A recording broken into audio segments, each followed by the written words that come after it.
अभी तक हम यही समझते थे कि जो स्पीड होता है वेलोसिटी होता है दोनों सेम टर्म होती है, लेकिन स्पीड जिसको हिंदी में बोलते हैं चाल या फिर गति, वेलोसिटी को बोलते हैं वेग, दोनों डिफरेंट क्वांटिटी है, दोनों के अंदर डिफरेंस है। अब ध्यान से सुनना डिफरेंस। स्पीड होती है जो स्केलर क्वांटिटी होती है, अदिश राशि होती है, और जो वेलोसिटी वेग होता है वो होता है सदिश राशि। यूनिट दोनों की मीटर पर सेकंड आएगी, ऐसा यूनिट। बट ये स्पीड होता है जो स्केलर क्वांटिटी, एस से स्पीड, एस से स्केलर, अदिश राशि जिसमें डायरेक्शन का कोई रोल नहीं होता, सिर्फ मैग्नीट्यूड पर डिपेंड करती है। But velocity depend on magnitude and direction both, that is सदिश राशि। क्लियर है? और एक न्यूमेरिकल लेंगे छोटा सा, वहां से आपको यह चीज बिल्कुल क्लियर हो जाएगी। ये बिल्कुल चीज आपके क्लियर होने वाली है। साइंस से रिलेटेड सारी चीजें मैं यहां पर कवर कराऊंगा। चैनल पर नए हो तो लाइक से सब्सक्राइब जरूर कर। अब यहां पर देखना स्पीड और वेलोसिटी, स्पीड चाल गति, वेलोसिटी वेग, ये है दैट इज अदिश राशि, ठीक है। और वो वाली है दैट इज सदिश राशि। कौन सी है? दिस वन इज एन सदिश राशि।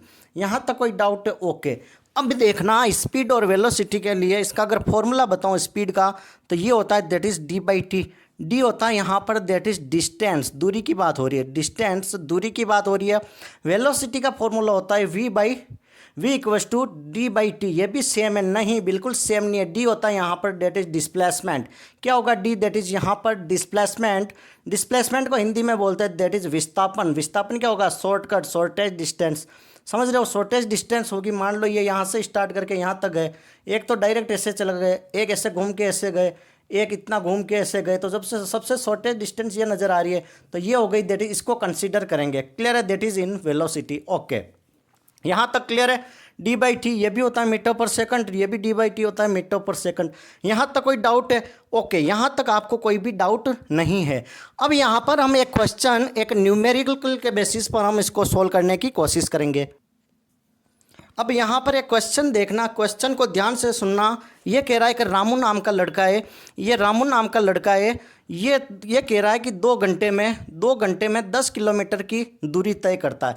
रामू अपने घर से रवाना होकर यहाँ पर एक मंदिर है वहाँ पर जाता है, 2 घंटे में 10 किलोमीटर की दूरी तय करता है। 2 घंटे में 10 किलोमीटर की दूरी तय करता है। यहाँ पर अब देखना क्वेश्चन कंसेप्ट क्लियर होने वाला है। 2 घंटे में 10 किलोमीटर की दूरी तय करता है, तो इसकी स्पीड और वेलोसिटी बताओ।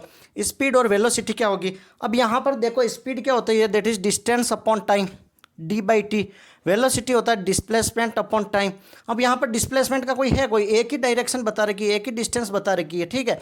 तो यहाँ पर डी टोटल डिस्टेंस कितनी है? 10 किलोमीटर अपॉन 2, तो ये हो गई 5 किलोमीटर पर हार। क्लियर है? और डिस्प्लेसमेंट का भी यहाँ पर ऐसा कुछ दे नहीं रखा, तो 10 अपॉन 2, तो ये भी हो गई 5 किलोमीटर पर हार। तो इस कंडीशन में तो दोनों सेम आ गई। तो यहाँ पर तो हम कहेंगे कोई पता ही नहीं चल रहा सर कि डिस्टेंस, स्पीड और डिस्प्लेसमेंट में क्या डिफरेंस है। पर अब मैं जो बताऊंगा इसमें आपको क्लियर हो जाएगा। अब ये देखो, इसने कहा कि रामू अपने घर पर खड़ा है, घर से ये स्कूल जाता है। ये है अपनी, ये रामू की क्या है? दैट इज स्कूल है। और ये कह रहा है कि 10 किलोमीटर की दूरी पर है, 10 किलोमीटर की दूरी पर है। तो ये कह रहा है कि रामू घर से स्कूल जाता है, स्कूल से घर जो आता है उसमें टोटल 2 घंटे का टाइम लगाता है। टोटल कितना? 2 घंटे का टाइम लगाता है। घर से स्कूल जाता है, स्कूल से घर आने में टोटल कितने घंटे का टाइम लगा रहा है? टोटल 2 घंटे का। या यहाँ पर क्या लगा रहा है रामू? टाइम। या फिर ऐसा समझ लो कि घर से स्कूल जाने में 2 घंटे का टाइम लगाता है, 10 किलोमीटर की डिस्टेंस है। फिर वापस स्कूल से घर आने में 2 घंटे लगाता है, 10 किलोमीटर की डिस्टेंस है। यहाँ से गया यहाँ, फिर से यहाँ पर आ गया। स्पीड और वेलोसिटी बताओ, चाल और वेग बताओ। तो स्पीड होता है that is distance upon time, velocity होता है डिस्प्लेसमेंट अपॉन टाइम। क्लियर है? अब देखो डिस्टेंस कितनी हो गई, यहाँ से यहाँ गया 10 किलोमीटर, वापस आया 10 किलोमीटर, टोटल कितनी हो गई? 20 किलोमीटर। और टाइम कितना लगा? 2 घंटे और 2 घंटे, टोटल 4 घंटे। तो टोटल क्या हो गया अपना? दैट इज 5 किलोमीटर प्रति घंटा। 5 किलोमीटर प्रति घंटा इसकी क्या आ गई? दैट इज चाल आ गई, इसकी अपना क्या आ गया? गति आ गई। क्लियर है? यहाँ तक कोई डाउट हो तो कमेंट बॉक्स में बताओ। ओके, अब यहाँ पर अपने को 5 किलोमीटर प्रति घंटा इसकी चाल तो आ गई। अब बात करनी है अपने को वेलोसिटी, वेग की। वेग में डी क्या होता है? That is displacement.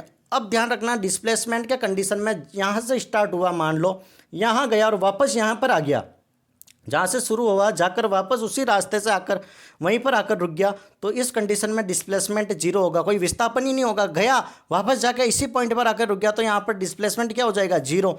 और डिस्प्लेसमेंट जीरो हो जाएगा तो टाइम से क्या करना, तो यहाँ पर वेलोसिटी वेग की वैल्यू क्या होगी, यहाँ पर वेग की वैल्यू क्या होगी, दैट इज जीरो। यहाँ तक क्लियर हो गया। यहाँ पर वेग की वैल्यू क्या होगी, दैट इज 0 किलोमीटर पर हार।